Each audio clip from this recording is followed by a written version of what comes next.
Good morning friends. তো আজি আকৌ আহিছোঁ আপোনালোকৰ মাজত নতুন এটা ভিডিঅ' লৈ বহুত দিনৰ মূৰত। তো আজি মই যাবলৈ ওলাইছোঁ এতিয়া দেশৰ বাহিৰত, মানে আমাৰ বেলেগ কাণ্ট্ৰিত যাম, ভাৰতবৰ্ষৰ বাহিৰত যাম আজি। তো কিবা এটা কাৰণত যাম। তো চাই থাকক কিয় যাম, কেনেকৈ যাম, ক'ত যাম, তো সকলোখিনি কথা লাহে লাহে কৈ থাকিম। তো ব্লগ এতিয়া যাম আমি ইয়াৰ পৰা আগমনী ৰেল ষ্টেচন। তো এয়া আমাৰ টমটম আহি পালে। আৰু আজিকালি টমটমৰ কাৰণে বেছি টাইম ৱেইট কৰিব নালাগে, আগতে বহুত টাইম ৱেইট কৰিব লাগিছিল। এতিয়া 2 বা 3 মিনিটৰ ভিতৰত টমটম আমি আহি পেলাই হালাকুৰা বজাৰ। এতিয়া ইয়াৰ পৰা যাব লাগিব আগমনী প্লেটফৰ্ম। তো ফ্ৰেণ্ডছ এতিয়া আহি পেলাই আগমনী প্লেটফৰ্ম। তো মোৰ যোৱাৰ কথা আছিলে যোৱাকালি। তো যোৱাকালি আহিছিলোঁ, 1 মিনিটৰ কাৰণে ট্ৰেইনখন নাপালোঁ, ময়ো আহিলোঁ আৰু ট্ৰেইনখনো গুচি গ'ল। তো সেইকাৰণে আজি ওলাই আহিছোঁ। তো আজি মই ঘৰৰ পৰা ওলাই আহিছোঁ 10টা বজাত, মানে 9টা বজাত, মানে 10টাত ট্ৰেইনত উঠিম বুলি ঘৰৰ পৰা ওলাই আহিছোঁ। কিন্তু প্লেটফৰ্ম অহাৰ আগতে, প্লেটফৰ্মৰ আগৰ পৰা ভাগ্নে এটা কল কৰিলে যে আমিও যাম, নেক্সট ট্ৰেইনখনত যাম। তো সেইকাৰণে তেওঁলোকৰ ঘৰত গ'লোঁ 10টা বজাত। তেওঁলোকৰ ঘৰৰ পৰা এতিয়া আহিলোঁ নেক্সট ট্ৰেইন ধৰাৰ কাৰণে। তো এতিয়া টাইম হৈ গ'ল দুপৰীয়া 1টা বাজিছে আৰু ট্ৰেইনখন থাকে আমাৰ, নেক্সট ট্ৰেইনখন থাকে ডেমো 1:10 থাকে, কিন্তু আজি অলপ লেট হৈছে ট্ৰেইনখন। সেইকাৰণে আজি মিনিমাম 2:30মান বজাত আহিব। তো ফাৰ্ষ্ট টাইম অকলে যোৱাৰ কথা আছিল, কিন্তু এতিয়া লগত 3জনে গৈ আছোঁ, ভাগ্নেটো আৰু তেওঁৰ কথা আৰু মই। তো ক'ত যাম, কিয় যাম, চাই লওক আপোনালোকে, সকলোখিনি আপডেট লাহে লাহে পাই থাকিব।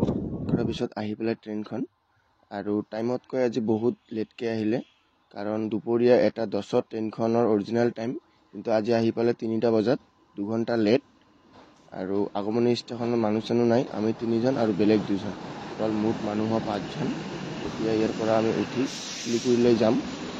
আৰু ডেমৰ কিন্তু ছিট কেপাচিটি একদমেই বেয়া, কাৰণ বহি কোনো আৰাম নাই, বহি কোনো মজা নাই, একদম ছিট কেপাচিটি ভাল নহয়। আৰু এটা সুবিধা ভাল লাগে যে ডেমত কোনোবা এটা ডব্বাত উঠিলে আমি ট্ৰেইনৰ ভিতৰেৰে গোটেইখিনি ডাব্বা ঘূৰি ফুৰিব পাৰোঁ। এইটো এটা ডেমৰ ছিষ্টেম ভাল, আৰু বেলেগ ছিট কেপাচিটি ভাল নহয়, কাৰণ বহি মজা নাই। তো হালাকুৰা বজাৰখন চাওক, আৰু ট্ৰেইনৰ পৰা চালে কিবা বেলেগ এটা ভিউ আহে, গমেই পোৱা নাযায় যে এইখন আমাৰ হালাকুৰা বজাৰ বুলি। তো এইখন এখন বহুত ডাঙৰ ফৰেষ্ট এৰিয়া, আৰু এইখনত ট্ৰেইন একদম শ্ল' যায়, খোজকাঢ়াৰ নিচিনাকৈ যায়। কাৰণ কিয় বা নাজানো, ফৰেষ্ট এৰিয়া হয়, হয়তো জীৱ জন্তু আগত ওলাইছিল, কেতিয়াবা কিবা দুৰ্ঘটনা হৈছিল, সেইকাৰণে শ্ল' যায় ইয়াত স্পীড যোৱাৰ পাৰ্মিশ্যন নাই চাগে।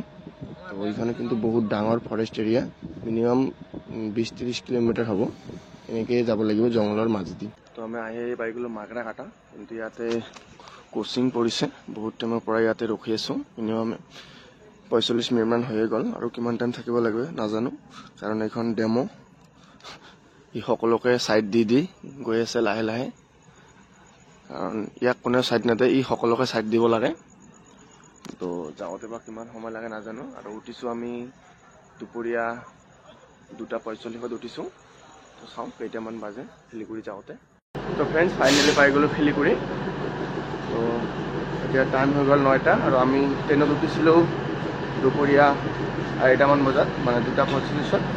আৰু এতিয়া আহি পালোঁ 6টা বজাত শিলিগুৰি। ৰাতিটো আজি ইয়াতে থাকিব লাগিব, তাৰপিছত গুচি যাম। এতিয়া হ'ল শিলিগুৰি ষ্টেচনৰ বাহিৰখন। তো এতিয়া ৰুম এটা বিচাৰিব লাগিব। 650 টকা দি এইটো ৰুম ল'লোঁ। ৰুমটো কেনেকুৱা চাওক,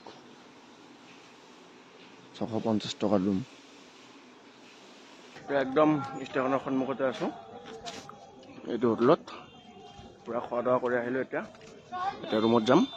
তো আজিৰ কাৰণে ভিডিঅ'খন ইয়াতে শেষ কৰিলোঁ, ৰাতিপুৱা লগ পাম আকৌ। Good morning from Siliguri train station. আমাৰ য'ত থাকিছোঁ একদম সন্মুখতে, ষ্টেচনৰ সন্মুখত। তো মৰ্ণিঙৰ ভিউটো চাওক, পূৰা এতিয়া ষ্টেচনৰ সন্মুখত তাত ব্ৰাছ কৰি আছোঁ। তো আজি আমি এতিয়া অলপ পিছতে ইয়াৰ পৰা ওলাই যাম, গা চা ধুই ফ্ৰেছ হৈ। তো আজি আমি যাম নেপাল, আমাৰ বেলেগ দেশলৈ। নেপাল আমাৰ ভাৰতত নপৰে, নেপাল এখন বেলেগ দেশ হয়। তো কিয় যাম সকলোখিনি কথা লাহে লাহে কৈ থাকিম, তো চাই থাকক। তো এতিয়া ইয়াৰ পৰা অলপ পিছত গুচি যাম। তো এতিয়া ৰাতিপুৱা 6:30মান বাজি গ'ল। তো ফ্ৰেণ্ডছ, এতিয়া এইটো ৰুমতে আছিলোঁ আৰু এতিয়া পুৰা হাত মুখ ধুই মানে গা চা ধুই একদম ফ্ৰেছ হৈ এতিয়া ইয়াৰ পৰা ওলাম। এইফালে ষ্টেচনৰ পৰা ওলাই আহি এইফালে লাগিব এতিয়া পানী টেংকিৰ গাড়ী। হ'ল গাড়ী, এইখনত উঠিয়ে যাম ইয়াৰ পৰা পানী টেংকি। তো শিলিগুৰিৰ ৰেল ষ্টেচন আৰু বাছ ষ্টেণ্ড দুটাই ওচৰা ওচৰিয়ে হয়। আৰু আপোনালোকে কোনোবাই যদি শিলিগুৰিৰ পৰা নেপাল যাবলৈ বিচাৰে তেনেহ'লে ষ্টেচনৰ পৰা ওলাই আহি হাইৰোডত গাড়ী পাবা, পানী টেংকিৰ গাড়ী। তো ইয়াৰ পৰা শিলিগুৰিৰ পৰা পানী টেংকিৰ গাড়ীত আমি এতিয়া উঠিছোঁ আৰু পানী টেংকি নামাৰ পিছত টমটমেৰে নেপাললৈ যাব লাগিব। তো আমি এতিয়া গাড়ীৰ পৰা পানী টেংকিত নামিলোঁ, নামাৰ পিছত টমটমত উঠিলোঁ। তো এই টমটমখনে আমাক লৈ যাব ভাৰতৰ শেষ সীমানালৈ। তাৰপিছত এই টমটমৰ পৰা নামি আমাৰ নেপালৰ টমটমত উঠিব লাগিব। তাৰপিছত নেপালৰ টমটমে আমাক লৈ যাব নেপালৰ ভিতৰলৈ। তো এতিয়া আমাৰ চেকিং হ'ব ইয়াত। তো নেপাল যাবলৈ হ'লে আধাৰ কাৰ্ডটো কম্পালচাৰী, আধাৰ কাৰ্ড নহ'লে ভোটাৰ কাৰ্ড। তো আধাৰ কাৰ্ড থাকিলে বেছি ভাল। তো ডকুমেণ্ট এটা লাগিবই নেপাল যাবলৈ হ'লে। তো সকলো দেশৰ যেনেকুৱা বৰ্ডাৰ থাকে, তো আমি এই নদীটোকে আমাৰ নেপাল আৰু ভাৰতৰ বৰ্ডাৰ বুলি ধৰিব পাৰোঁ। কাৰণ নদীটোৰ এই ছাইডত ভাৰত আৰু আনটো ছাইডত নেপাল।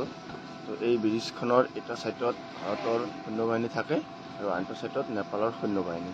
তো আমি ভাৰতৰ সৈন্যবাহিনীয়ে আমাক চেকিং কৰি ভিতৰত পঠাই দিলে আৰু এতিয়া নেপালৰ সৈন্যবাহিনীয়ে চাব, তাৰপিছত আমি ভিতৰলৈ সোমাব পাৰিম। তো এতিয়া আমাক নেপালৰ সৈন্যবাহিনীয়ে চেক কৰিব ডকুমেণ্টখিনি, তাৰপিছত ভিতৰত সোমাব পাৰিম। তো ফ্ৰেণ্ডছ, ফাইনেলি পাই গৈছোঁ নেপাল। তো মই নেপাল অহাৰ কথা আছিল চৌখৰ কাৰণে। তো ফাইনেলি আহি পালোঁ নেপাল। কিন্তু ইয়াত আহি বহুত ডাঙৰ প্ৰব্লেমত পৰিলোঁ। মানে মই গভৰ্ণমেণ্ট মেচি দেখুৱাবলৈ আহিছিলোঁ, চৌখৰ কাৰণে আহিছোঁ, চৌক দেখুৱাবলৈ। তো গভৰ্ণমেণ্ট মেচিটো আমাৰ যেনেকুৱা ইণ্ডিয়াত ৰবিবাৰে বন্ধ থাকে, মানে দেওবাৰ। তো সকলোখিনি যেনেকুৱা ছানডে আমাৰ বন্ধ, কিন্তু নেপালত শনিবাৰৰ দিনা সব বন্ধ। অফিচ আদালত যিমানখিনি অফিচিয়েল কাম আছে সব শনিবাৰে বন্ধ। আমাৰ যেনেকুৱা ইণ্ডিয়াত ৰবিবাৰ, ইয়াত শনিবাৰ। তো সেইকাৰণে প্ৰব্লেম এটাত পৰি গ'লোঁ। এতিয়া কি কৰোঁ বুজি পোৱা নাই। তো ইয়াত আহি পাইছোঁ এতিয়া। এইটো অলপ 12টালৈকে খোলা আছে, প্ৰাইভেট মেচি নেত্ৰালয়, এইটো ছেম নাম, কিন্তু এইটো প্ৰাইভেট। আৰু মই যিটোত যাবলৈ আহিছোঁ সেইটো হ'ল গভৰ্ণমেণ্ট। এতিয়া চাওঁ কি হয়। আৰু গভৰ্ণমেণ্ট দেখুৱাবলৈ হ'লে আৰু এদিন ইয়াত থাকিব লাগিব। তো কি কৰোঁ এইটো ভাবি পোৱা নাই।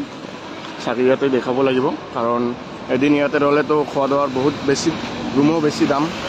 ইয়াতে দেখুৱাম এতিয়া। তো 400 টকা ভিজিট দি এতিয়া ডাক্তৰক দেখুৱাৰ কাৰণে ৱেইটিং কৰি আছোঁ। নাম মাতিলে যাব লাগিব।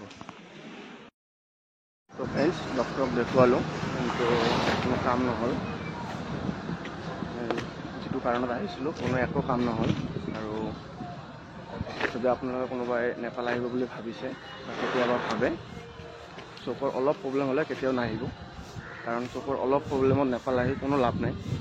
যদি একেবাৰে বেয়া হৈছে তেতিয়াহে নেপালত কাম আছে। কাৰণ মোৰ অলপ জাষ্ট 50 এটা চকুৰ 50 গৈছে, মানে 0.50 গৈছে মাইনাছ। তো সেইকাৰণে কোনো লাভ নাই ইয়াত আহি। মই যিখন চশমা লৈছোঁ সেইখনে চলিব বুলি ক'লে, আৰু কি ক'ম আৰু একদমেই বেকাৰ। জাষ্ট এনে চকুৰ যিখিনি ধূলি বালি পৰিলে যিটো মানে ড্ৰপ লোৱা যায়, সেই ড্ৰপটো লেখি দিছে। ইমান ডাঙৰ হস্পিটেলত আহি কোনো লাভ নহ'ল। কাৰণ চকুৰ বোলে কোনো ট্ৰিটমেণ্টে নাই, অকল প্লাষ্টিক চাৰ্জাৰী হয়, অপাৰেশ্যন হয় আৰু লেন্স লগোৱা যায়, আৰু তাৰ বাহিৰে আৰু ড্ৰপ, জাষ্ট ক্লিনাৰ ড্ৰপ এটা দিয়ে, আৰু কোনো লাভ নাই। সেইকাৰণে একদম নেপাল অহা গোটেইখিনি বেকাৰে হ'ল। যিটো কাৰণত আহিলোঁ কোনো কামেই নহ'ল। এতিয়া এটা উপায় ক'লে, কিন্তু এইটো লাখৰ নিচিনা খৰচ কৰিব। তো ইমান টকাৰ ওপৰত পাম তো নায়ে। সেইকাৰণে কি ক'ম আৰু গোটেইখিনি বেকাৰে হ'ল।